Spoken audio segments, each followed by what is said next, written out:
déjà poussé en fait à t'intéresser à ce sujet de la péridance et à faire Euh, ce mémoire? En fait, quand j'ai commencé à faire ma formation pour devenir référente handicap, en tout cas valider des compétences et en acquérir de nouvelles, il y a un des intervenants qui travaillait peu de temps, enfin, il venait à peine de rentrer en retraite, et il travaillait avant à la MDPH du 77. Et sur place, ils ont commencé à se questionner sur la question de la pérédance. Ils ont tout, d'ailleurs, sur leur site, tu trouves des vidéos et plein de choses autour de ça. Et quand il en a parlé, ça m'a plu. J'ai trouvé ça presque dommage qu'il n'en ait pas parlé plus que ça. Ouais. Et comme là où je travaille, on travaille beaucoup autour des notions d'apprentissage par les pairs, je me suis dit, ah, il y a peut-être un sujet. C'est où là où tu travailles? À l'association Starting Block. Ok. On est une association qui fait de l'éducation à la citoyenneté et solidarité. Enfin, beaucoup de mots pour dire qu'en fait, on sensibilise à toutes les problématiques de citoyenneté et solidarité au niveau local et international, et tout ce qui est question de discrimination, environnement, enfin bref, plein de sujets, dont le handicap d'ailleurs. Et du coup, c'est par l'action de jeunes engagés qui vont voir d'autres jeunes pour sensibiliser. Donc, on est vraiment beaucoup sur le partage d'expériences et l'apprentissage par les pairs. Ouais, du coup, c'est un sujet qui t'a rapidement parlé, notamment dans le handicap, quand cet intervenant. Exactement, exactement. Et du coup, je voulais faire plein de choses autour de cette notion-là, mais ça partait dans tous les sens. Et après, j'ai restreint à la question de qu'est-ce que ça pourrait donner au sein des entreprises. Du coup, c'est bien joli de parler de la pérédance et de la pérémulation, de la pair accompagnement. Mais je me suis dit, ce serait peut-être bien de savoir à partir de quand on commence à trouver des traces. Et du coup, je suis remontée jusqu'au fin du XVIIe siècle, Ouais. début du XVIIIe, avec notamment, comment ça s'appelle, à l'hôpital Bicêtre avec Jean-Baptiste Pussin, et Ouais. puis et mince, voilà, Claude me sort de... Et Philippe Pinel. Ok. Philippe Donc Pinel et voilà, Jean-Baptiste Pussin. Ah voilà. oui, voilà, ouais, Philippe Pinel. Des docteurs. Ouais, Des ouais, docteurs parce qui que font de la ouais, pérédance. voilà, en fait, parce que tout au début, quand j'ai commencé à chercher, on parlait beaucoup, beaucoup de tout ce qui se faisait outre-Atlantique, hein, puisqu'ils sont toujours très, très au taquet sur plein de choses. Et puis après, je me suis rendu compte que c'est des pratiques, même si ce n'est pas formalisé en ces termes-là, qui existent depuis toujours, et qu'il y avait déjà des traces au niveau, français, et notamment au niveau de la santé. Mais c'est comme c'est nouveau, comment dirais-je, comme tout est lié beaucoup sur cette question-là, la question de la santé mentale. Je vais juste couper Ouais, le son. il y a les messages qui Ouais, arrivent en même temps, c'est cool. ouais, j'ai coupé Ouais, bah oui, j'ai on coupé entend le son. le voice-over. Voilà, c'est ça. Euh, Et donc voilà. pour aussi info, tu disais que toi, c'était dans le cadre euh, d'un projet de devenir référent handicap. En fait, Oui, moi, j'ai jamais compris un référent handicap, il fait quoi dans une boîte et il a quelle formation? Parce que j'ai l'impression que des référents handicap, il y en a autant que des pierres dans l'univers, quoi. Enfin, tu vois. comme toute forme de... Je pense que c'est lié à la notion même de handicap. Hein. Il y a autant de référents handicap que de...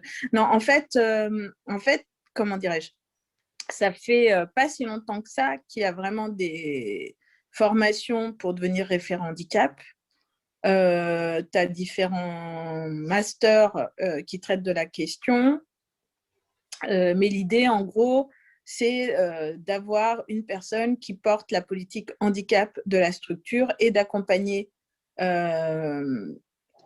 les personnes, qu'elles soient salariées, étudiantes, alternants, voilà, toutes les personnes en situation de handicap de ta structure, à avoir accès aux aménagements qui lui sont nécessaires pour pouvoir évoluer de manière la plus sereine au sein de ta structure, que ce soit une entreprise, que ce soit une université, voilà.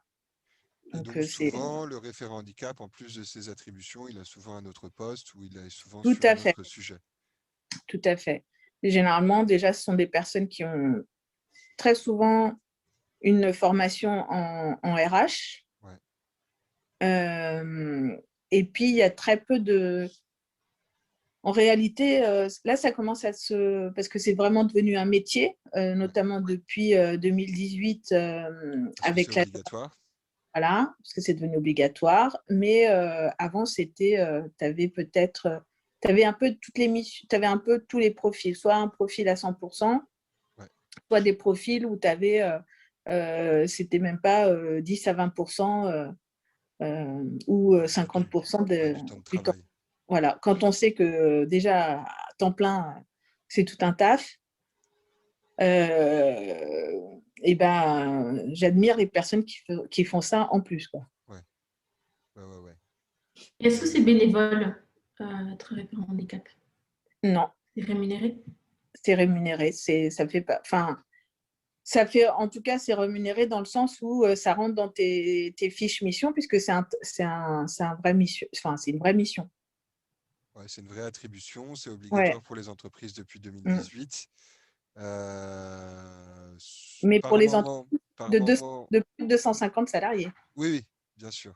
Soyons Voilà, précis. Merci. de Merci rien. de remettre l'église au milieu du village. C'est ça. Non, mais ouais, plus sérieusement, c'est vrai que du coup, euh, ils n'ont pas tous en fait des formations ou des, on va dire Des appétences? des compétences sur le sujet. Ça peut être des fois aussi vu comme une espèce de placard en fait. Le référent handicap, on donne un Mm, peu ça et puis parce qu'on n'a plus grand chose à te faire faire. C'est vrai ça ou pas? Ça l'a été.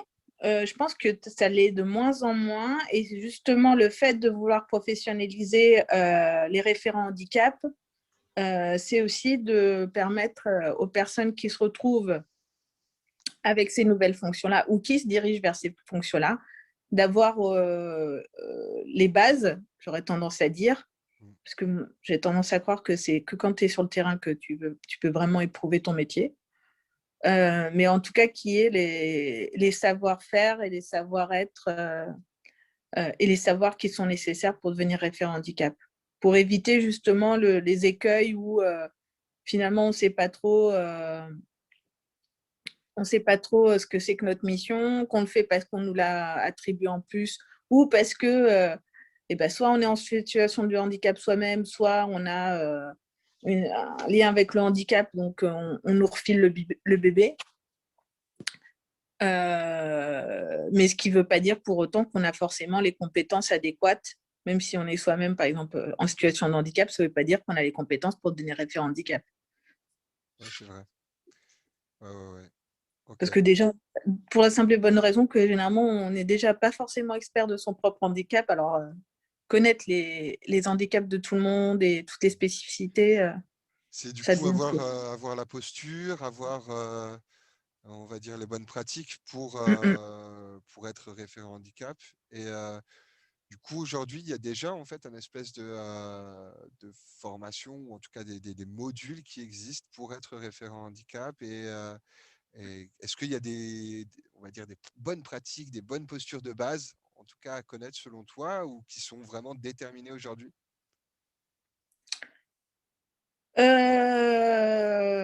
Bah, de toute façon, dans les postes, Alors déjà dans les formations, si moi je me réfère à ce que j'ai suivi au sein de l'UPEC, Ouais, on te donne les bases des éléments qui sont nécessaires pour déjà comprendre le cadre législatif dans lequel s'insère la question du handicap, et le poste de référent handicap, ouais, parce que c'est pas un métier qui reste figé, parce qu'on est quand même vraiment tributaire aussi de l'évolution législative, voilà, de l'administration et ainsi de suite. Puis ouais, quand tu suis cette formation-là, bah, soit tu peux être amené à agir au sein des entreprises dans le domaine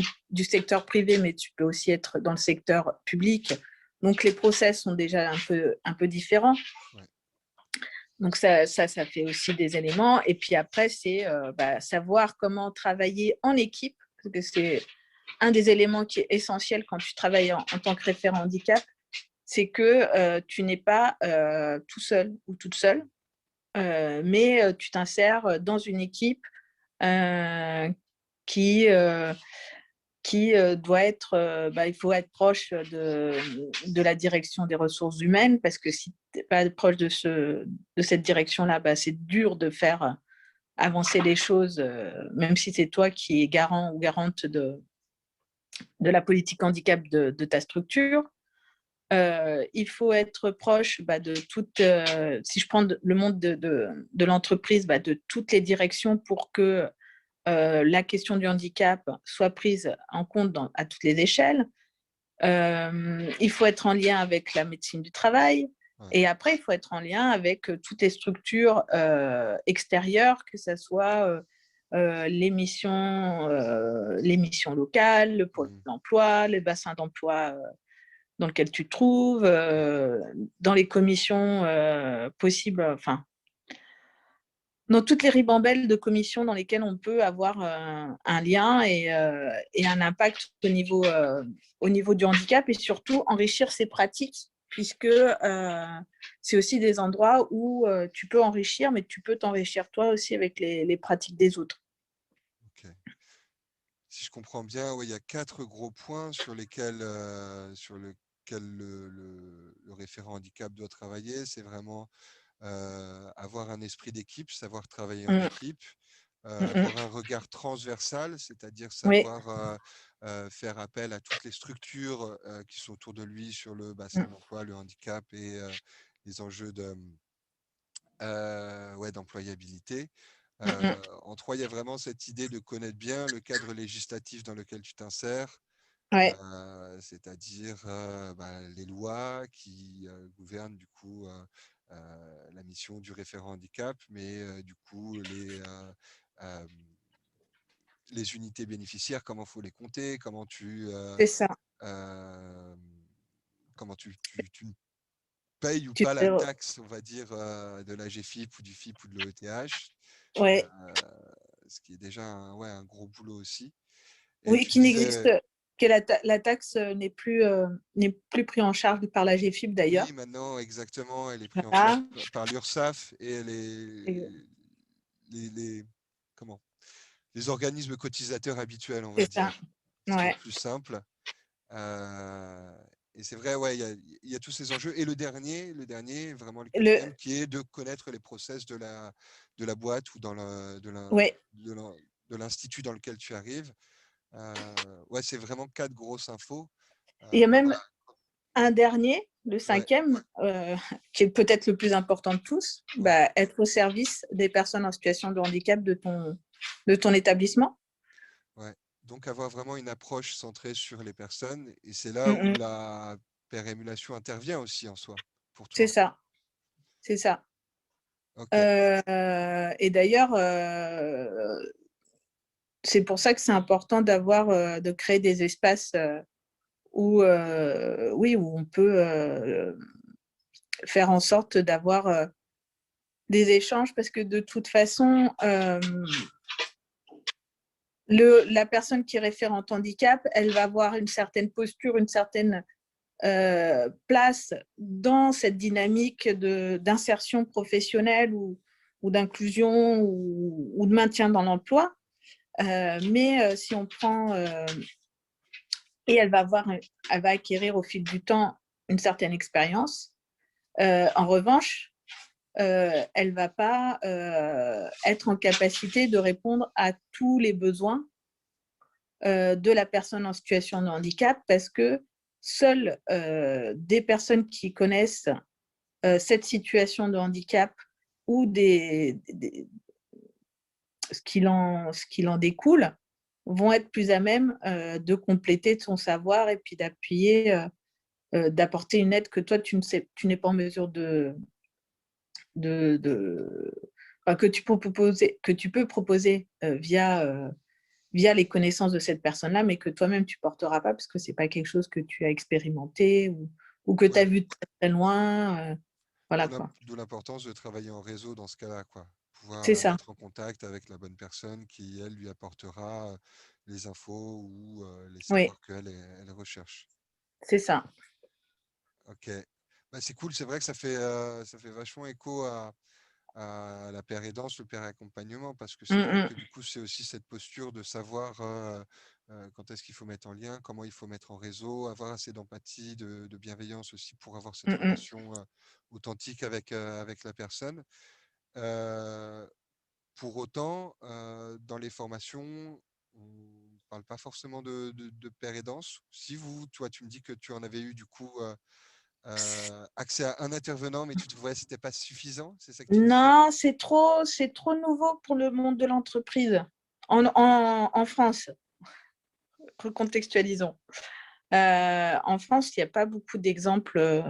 D'ailleurs, quand j'ai fait ma recherche, pour réussir à trouver des structures qui mettent en place de la pérédance, je cherche encore. Tu es tombé sur Ça ne veut pas MeNU. dire qu'ils ne le font pas, c'est juste que ce n'est pas communiqué, du coup, c'est compliqué de trouver. C'est vrai que nous, on s'est rencontrés tout à la fin de ta thèse Ouais. et on s'est dit, mince, c'est dommage parce que c'est vrai que nous, on a mis en place une communauté de pairs au sein de la ville de Paris. On travaille avec EDF justement pour en mettant en place de la pérédance pour leurs référents handicap. Ouais. Parce que nous, on s'est rendu compte que les référents handicap en situation de handicap faisaient de la pérédance sans s'en rendre compte vraiment. Ils Ouais. n'étaient pas du coup suivis sur ce sujet. Et nous, on leur propose donc d'être suivis. Et c'est vrai que toi, tu n'as pas forcément rencontré d'autres entreprises ou assos qui avaient Non, réussi à bah amener de la pérédance en entreprise. non, c'était vrai, enfin, ça a été vraiment compliqué de trouver ça parce que là, tu donnais l'exemple des référents handicap qui faisaient de la pérédance sans s'en rendre compte, mais je pense qu'en réalité, c'est le cas de beaucoup de lieux où la pérédance ou le pair accompagnement existe, mais qui n'a jamais été analysé en ces termes et qui n'a jamais été valorisé parce que c'est quelque chose qui frôle un peu qui est un peu aussi dans le domaine de l'informel. Donc, c'est des choses qu'on fait un peu naturellement sans s'en rendre compte. Ouais. Et ça, que ça soit dans le domaine du handicap ou n'importe quoi d'autre, on a souvent tendance, quand on ne sait pas faire quelque chose ou qu'on a une difficulté, on va souvent se rapprocher de quelqu'un d'autre Nous pour se ressemble. nourrir de son Ouais. expérience. Ou alors en tout cas, vers lequel on a un atome crochu, on va Tout dire, à fait. particulier. Et c'est vrai que on est tous un petit peu, en fait, comme Monsieur Jourdain, à faire de la prose sans nous en rendre compte. On fait de la pérédance sans nous en rendre compte, sauf le jour où on nous le dit. Et on se dit, bah ouais, C'est c'est ça. quelque chose que je fais. Et c'est vrai que du coup, nous, ce qui nous a intéressé chez Me&You, c'est vraiment pouvoir mettre en avant par des indicateurs de suivi, des indicateurs d'impact, la valeur, comme tu dis, en fait, l'expérience et le savoir qui est transmis. Et du coup, les impacts que ça a en fait sur les personnes qui sont pairs accompagnées et les personnes qui pairs accompagnent en fait. Et ça, toi, tu l'as découvert dans ton mémoire. Comment tu t'en es approché? Moi, j'ai eu la chance de pouvoir faire mon stage d'observation dans une grande entreprise qui s'intéresse à la question parce qu'ils aimeraient bien le mettre en place. Et en fait, en interrogeant déjà les salariés en situation de handicap de cette entreprise, déjà j'ai pu déterminer qu'il y avait un réel besoin, puisque même s'il y avait une mission handicap assez forte avec des correspondants handicap, des référents handicap dans leurs différents sites, parce que c'est une grosse entreprise, et il y avait toujours un sentiment quand même d'isolement par rapport au handicap, où c'est compliqué d'en parler, c'est pas forcément simple d'extérioriser les difficultés qu'on a par pudeur, par difficulté à expliquer. Et aussi, j'avais même le cas d'une personne qui s'est retrouvée avec une sclérose en plaques, donc du coup une maladie dégénérative et qui aurait eu besoin peut-être de discuter avec quelqu'un d'autre de cette problématique-là et qui aurait pu échanger de comment ça se passe au sein de son entreprise. Donc ça déjà, c'était un premier élément. Et puis après, j'ai beaucoup discuté avec des référents handicap et des assistantes sociales. Et en discutant avec ces personnes-là, surtout sur des sites hors de la région parisienne, où je me suis rendu compte qu'en réalité, il y avait déjà des formes de pair aidance. Alors, sur le handicap, mais pas forcément directement à l'adresse des personnes en situation de handicap, mais notamment des parents d'enfants autistes qui mettaient déjà des trucs en place. Il y avait aussi une personne sourde qui partageait son savoir au sein de son site avec des petites fiches. Enfin, voilà. Pour certaines communautés, il y a déjà, en fait, on va dire, des noyaux qui existent, c'est vrai, pour les personnes sourdes ou pour les parents d'enfants. Ouais. Mais on va dire, nous, personnes en situation de handicap, qui partageons un grand savoir ensemble, qui ne nous retrouvons pas forcément dans des communautés, pouvoir échanger avec une personne qui a ouais, une histoire différente, c'est hyper inspirant, ça nous permet d'avancer, nous, et faire aussi peut-être avancer un peu l'autre. Et d'ailleurs, tu parlais d'un point particulier, cette personne qui avait la sclérose en plaques, elle venait d'avoir en fait cette maladie, c'est ça? Non, ça faisait. Elle l'a eu, elle l'a eu en cours de vie, hein, Ok, comme toute personne, et ça faisait peut-être. quelques années. Ouais, ouais, ouais, sauf que disons qu'elle a eu au cours des 2, 3 dernières années, il y a eu une évolution assez Des forte. poussées. Ok. Ouais, des poussées assez importantes, et du coup, elle s'est un peu retrouvée démunie. Ouais. Euh, voilà, autant elle a trouvé quand même du soutien avec Sa famille, ses voilà, proches. des personnes proches, et même au sein de l'entreprise, le soutien de la mission handicap, mais du coup, et des assistantes sociales, mais du coup, c'est le côté, je dirais pas technique, parce que c'est pas technique, mais ça va être un soutien, même s'il est humain, ça reste quand même beaucoup de l'amélioration au niveau du travail, comment continuer à avoir une vie active au niveau professionnel et ainsi de suite. Mais il lui manquait ce versant plutôt humain Ouais. de comment je fais pour aller de l'avant avec cette maladie qui diminue mes possibilités, et comment tu as fait, quoi. Ouais. Comment tu fais dans ton travail, comment tu endosses. Et c'est là où c'est hyper intéressant parce que, en fait, quelle que soit la maladie, la pathologie ou la situation de handicap, c'est en fait comment tu fais ton combat, comment tu fais ton combat pour l'autonomie au quotidien. Et ça, en soi, c'est vrai que l'empathie fonctionne bien là-dessus parce que on peut partager facilement. D'ailleurs, en intro, tu vois, moi, je te disais que ça avait été un peu galère ce début d'année parce que je sais que je peux t'en parler librement parce que je sais que je serai dans un cadre de confiance avec toi et notamment sur les galères de santé et comment on fait ce combat au quotidien de l'autonomie. Et toi, tu m'as partagé aussi rapidement la tienne. C'est ça qui est en fait facile dans une relation aussi de pair, c'est de se dire les choses sans phare. Ouais. Et ouais, du coup, c'est vrai que euh, cette personne, elle faisait partie de l'entreprise. Ouais, Dans tes résultats de questionnaire, il y avait donc un véritable entrain pour la pérédance auprès des personnes qui ont été questionnées. tout à fait. Et il y avait même, et ça c'est le côté, on va dire, positif peut-être du Covid, de la Covid. Ouais, Bon, je préfère le masculiniser parce que je suis contre l'idée que parce que c'est une maladie, il faut que ça soit féminin. Voilà. Donc, j'ai opté pour le Covid et pas la Covid. je Je m'en t'en prie, fiche. je t'en prie. Euh, mais du coup, il y avait une des dernières personnes salariées que j'ai interviewées qui est autiste, Ouais.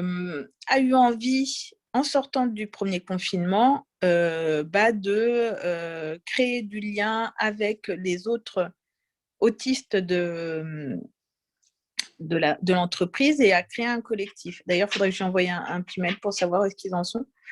Mais du coup, il y a eu ce besoin post-confinement de créer un collectif pour justement échanger, voir c'est quoi être autiste au sein de l'entreprise, se partager des choses, voilà.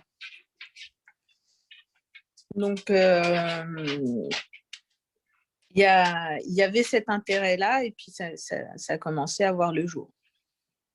Ah, c'est cool. Ouais, c'est des trucs aussi qu'on a constatés dans l'accompagnement qu'on a fait pour la ville de Paris, où dans la communauté, il y avait justement des personnes aussi neuroatypiques et qui étaient hyper intéressées en fait pour avoir des retours, des feedbacks et des conseils ou Mm. des échanges sur leur capacité à communiquer avec les autres, la réception des émotions, comment ils pouvaient réagir dans certaines situations, euh, savoir avoir des feedbacks sur tiens, j'ai réagi comme ça, j'ai eu telle réaction parce que je comprenais pas trop ce que la personne voulait me dire. Mm, mm, Pouvoir mm, mm. parler en fait de toutes ces situations qui pourraient paraître, C'est euh, ça, on va dire, pas importantes au quotidien, mais qu'on comprend font du sens pour s'adapter à cette société complètement. et être surtout adapté à son entreprise dans l'univers du travail, quoi. Voilà, il y avait un des éléments, par exemple, qu'il m'a partagé et que je trouvais super intéressant parce que les profils de neuroatypiques, surtout à haut potentiel, comme on aime à les appeler maintenant, tout le monde, c'est un peu la course à qui a le meilleur haut potentiel dans ses potentiels. Voilà. Ah oui, Et du coup, il m'expliquait un peu son parcours professionnel et il me disait qu'à un moment donné, on lui avait proposé de devenir manager. ouais, Et il avait testé et il s'est rendu compte que manager, ça lui allait absolument pas ouais, et qu'il s'était même mis en échec. ouais, ouais, Et du coup, je trouve ça super intéressant parce que lui, il sera en capacité de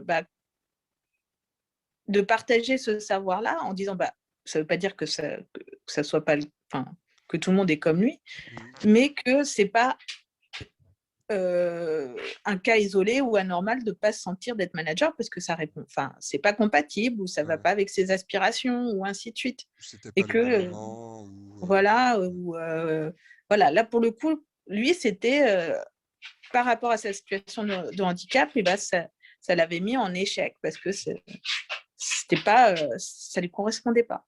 ouais, c'est super de pouvoir valoriser toutes ces expériences parce Mm, que mm, bah, l'idée c'est de dire bon bah voilà, j'ai essayé des choses, j'ai essayé de mettre en place mm, des projets et j'en retire quelque chose et je peux le partager avec d'autres parce que mm, mm. ça a vachement d'importance quoi de pouvoir mettre en avant ce genre de situation. Ok. En tout cas, c'est très chouette. Tu as mis combien de temps à rédiger ton mémoire? Du coup, tu t'y es pris à quel moment? Ouh là là, ça m'a mis très, très longtemps. Alors, la partie récolte des informations, c'est pas ce qui m'a, dans l'absolu, c'est pas ce qui m'a pris le plus de temps. J'ai dû, la plupart des... Alors, j'ai fait 10 jours, enfin, j'avais 10 jours de stage d'observation au sein de l'entreprise. Bon, il y a 2 jours qui ont sauté à cause du confinement, mais j'en ai fait 8. Et la plupart des entretiens, je les ai faits sur ces 8 jours-là. Donc, et on avait déjà quand même une sacrée bardée. Parce que j'ai fait 16 entretiens. Donc, ça fait beaucoup. Et du coup, les autres, après, je les ai faits entre avril et septembre et octobre. Je ne sais plus quand est-ce qu'on s'est parlé d'ailleurs, Virgile. Est-ce que Ouais, tu je crois faisais que c'était partie des en derniers? octobre. C'était en octobre. Voilà. Donc, après, il me restait, voilà, c'était plus beaucoup d'entretiens, mais voilà, le plus gros avait été fait au mois de... Entre avril et mai, j'avais déjà le plus gros de mon contenu en termes d'entretien. Et après, j'ai commencé la phase de rédaction avec la recherche de mes ressources, surtout sur le côté historique, lors du premier confinement. Donc, j'ai travaillé de mars jusqu'à octobre. Octobre-novembre, ça a été tout le temps de la phase de rédaction, de recherche, même si j'avais déjà un peu commencé avant, parce qu'il fallait quand même que je détermine si je voulais faire quelque chose autour de la pérédance. J'ai quand même dû faire des recherches dès décembre et novembre 2019, mais c'est vraiment au mois de mars que ça a commencé à fond, quoi. Ok. Ouais, un gros boulot. C'est vrai que Oui, ça. ouais, qu'il a fallu faire des coupes franches, hein, parce que j'étais prête à dépasser très largement les 30 à 40 pages minimum qu'il fallait faire. Ouais. J'étais plus déjà partie sur les 120. Ok. Ouais, là, on est autour de 60 plutôt. Du coup, c'est Ouais. raisonnable. Ouais, après, il y a beaucoup de tableaux et tout ça, mais ouais, avant, c'était 60, c'était ma première partie sans rien. Ok. Ouais, il y avait beaucoup trop d'infos. C'est ça, beaucoup trop de recherches. Et alors, du coup, aujourd'hui, toi, ce métier de référent handicap, tu es en recherche de poste ou comment tu le... parce que ce que tu fais à Starting Block, c'est tu es chargé de mission, c'est ça? Ouais, moi, je m'occupe des formations au sein de l'association. Donc, actuellement, la partie référente handicap, c'est pas la partie la plus importante parce qu'on n'a pas beaucoup de personnes en Bah situation de voilà, c'est handicap. ça. Puis vous Et êtes puis, une petite voilà, structure, on une est petite une structure. petite structure. Par contre, j'ai quand même cette casquette comme on fait des formations qui sont à l'adresse de nos bénévoles et à l'extérieur. Ok. Le seul moment où j'exerce vraiment ma casquette, c'est quand je m'assure que nos stagiaires ont accès aux aménagements dont ils ont besoin pour pouvoir suivre les formations. Mais on n'a pas 1 milliard de personnes en situation de handicap, donc c'est assez simple. Ok. Il n'y a pas vraiment beaucoup d'exigences, mais je suis un peu quand même la personne qu'on va solliciter pour parce qu'on a un lieu partagé là où on a nos locaux. C'est vers moi qu'on se dirige pour me demander alors l'aménagement de l'espace, Ok. quels sont les éléments qu'il faut prendre en considération, voilà. Donc j'ai cette petite casquette. J'ai moins le côté pour le coup aménagement en tant que tel des postes ou ainsi de suite parce que la question ne se pose pas. Ouais. Mais mon ambition, c'est quand même à plus ou moins long terme de peut-être exercer un peu plus ce métier-là Ouais. et trouver un poste en tant que référente handicap. Ouais. Et ce serait dans une grosse boîte, tu viserais quoi dans ce cas-là? Une grosse association? Enfin, Je suis pas discriminante. ok. Bon, oui, faut pas non plus que ce soit à l'encontre de tes valeurs, quoi. C'est ça. C'est ça. Après, j'aurais tendance à dire qu'à partir du moment où on aide les personnes en situation de handicap, Ok. voilà, c'est quand même. Si c'est pour avoir un boulot placard, non. Oui, non, bien sûr. Non, mais Voilà. si c'est pour avoir des vrais projets et Si des c'est pour enjeux avoir des vrais intéressants. projets et d'accompagner vraiment, voilà. J'aurais tendance à dire que tous et toute structure, quelle qu'elle soit, et toutes les personnes. Enfin, pour le coup, je fais pas de préférence parce que du coup, ça voudrait dire qu'il y a des personnes qui méritent plus d'être accompagnées que d'autres. Et là, c'est pas On dit pas très. ça, on dit pas ça, on dit pas ça, mais c'est que tu pourrais. Enfin, c'est dans l'idée de s'il y avait des structures qui t'intéressaient le plus ou parce que Non, c'est mais ça va. aussi lié à des missions, quoi. Mais Oui, c'est plus le lien. Ouais, c'est plus. c'est ça, Mais on continue à faire de la pérédance, quoi. Continue à faire de la c'est ça. pérédance. C'est ça. Ouais, ouais, ouais. Bah, en tout cas, c'était un plaisir d'avoir ce petit échange ensemble. Bah, plaisir Euh, partagé.